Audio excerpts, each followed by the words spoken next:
जी जनाब, टैरिफ की बातें हो रही हैं और जो ट्रम्प ने अनाउंसमेंट की है कल, उसके मुताबिक कनाडा, मैक्सिको और चाइना पे 25% का टैरिफ ट्रम्प साहब ने अनाउंस किया है, जो कि जब इम्प्लीमेंट होगा, जब वो पावर में आएंगे। इसके अलावा के जो चाइनीज़ प्रोडक्ट है उस पर तो 10% मोर टैरिफ अप्लाई किया है। अच्छा, अब इससे होना क्या है? होना ये है कि भाई कनाडा और यूएस जो है आपस में ऑलमोस्ट $1 ट्रिलियन की बायलैटरल ट्रेड करते हैं विद इन ए ईयर। ठीक है, कनाडा जो है तकरीबन ऑयल और सबसे बड़ा पार्टनर है यूएस कनाडा के एक्सपोर्ट्स के लिए। तो कनाडा एक्सपोर्ट करता है ऑयल, गैस, मिनरल्स, और metals, lumbar, automobile parts, dairy products. तो काफ़ी कनाडा की एक्सपोर्ट्स यूएस में जाती है। तो दोनों के दरमियान ऑलमोस्ट $1 ट्रिलियन की बायलैटरल ट्रेड होती है। Sorry for the interruption, guys. Please, if you like this content and you get any value out of it, please subscribe and like this because it will help my channel a lot. Thank you very much. Enjoy the video. तरह US की companies भी Canada में बहुत अपनी products cell करती हैं, ठीक है, एक्सपोर्ट करती हैं। तो अगरचे ये टैरिफ लगता है तो उससे होना क्या? उससे होना ये है कि जो कैनेडियन बिजनेसेस हैं जो अपनी प्रोडक्ट्स को एक्सपोर्ट कर रहे हैं यूएस में, उन पे 25% का एक सरचार्ज, लेवी या ड्यूटी कह लें, वो लग जाएगा, जिससे कैनेडियन प्रोडक्ट्स जो हैं यूएस में एक्सपेंसिव हो जाएंगी। अच्छा, अब जो कंज्यूमर है यूएस में, जो कैनेडियन प्रोडक्ट्स को बाय करता है, वो ये सोचेगा कि यार मैं क्यों कैनेडियन प्रोडक्ट्स बाय करूँ जबकि मुझे सस्ते दामों में लोकल सप्लायर से वही प्रोडक्ट मिल सकती है। तो उससे क्या होगा, जो कैनेडियन एक्सपोर्ट्स है वो इम्पैक्ट होंगी।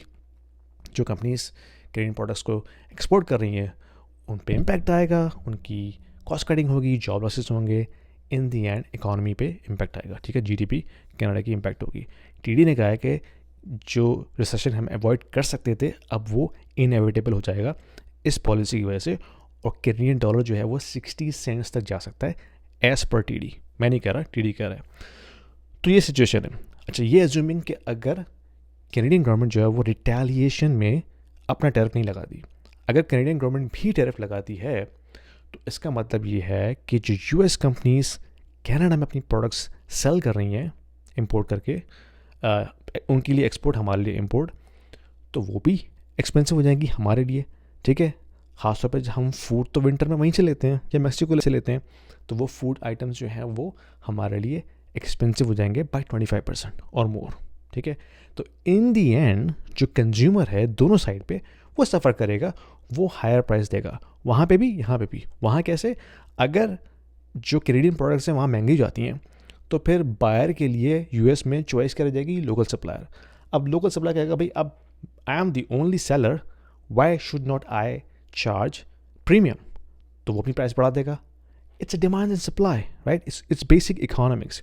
तो दोनों तरफ जो है वो कंज्यूमर ही सफ़र करेगा in the form of higher prices, I E inflation. तो ये टैरिफ्स जो हैं ये इन्फ्लेशनरी मूव होते हैं दोनों तरफ के लिए। टिपिकली गवर्नमेंट को असर नहीं पड़ता, गवर्नमेंट को तो बस ये एक टैक्टिक चाहिए होती है नेगोशिएशन करने की, अगले पे धमकी देने के लिए।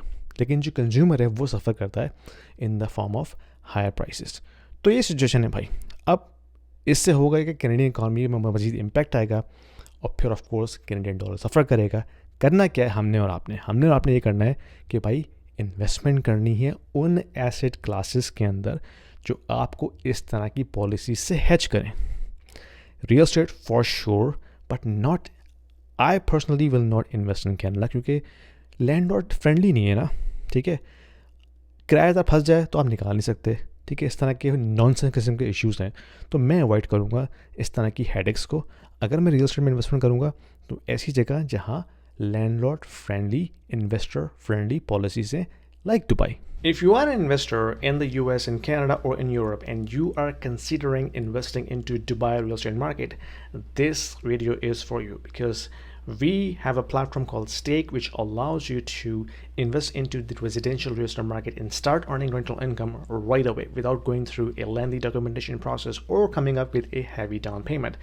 Stake is built upon the concept of crowdfunding. So it is democratizing the entire investment strategy and allows you to own a single unit of the entire investment portfolio.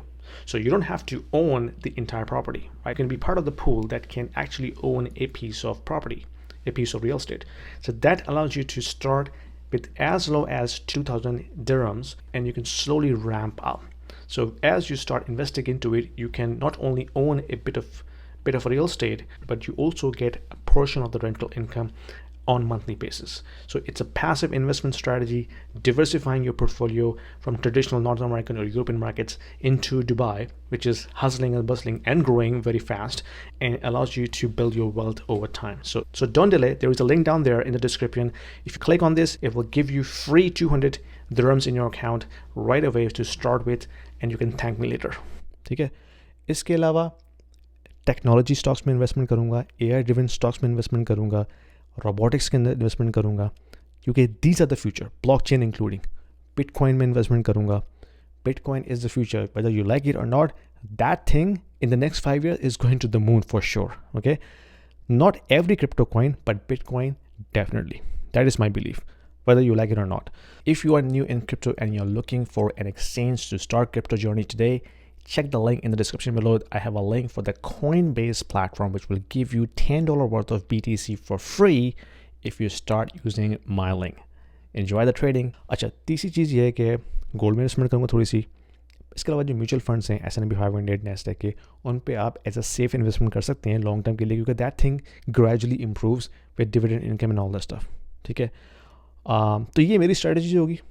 आप बताइए आपको क्या लगता है, आपकी क्या स्ट्रेटजी है. But you must protect yourself by investing into these categories, because these things, these policies, उसने आपका कबाड़ा कर देना है. कैनेडियन डॉलर जो है वो मजीद गिरेगा. 60 सेंट से जाने का खदशा है as per TD, who knows. But we have to invest and we have to protect ourselves.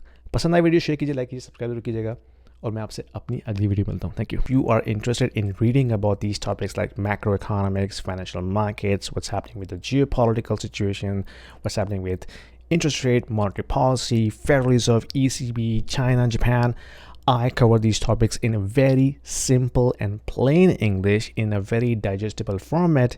If you like to read about this, there is a link in the description about my newsletter that I send out every week. Do yourself a favor, click subscribe, and enjoy reading. Thank you.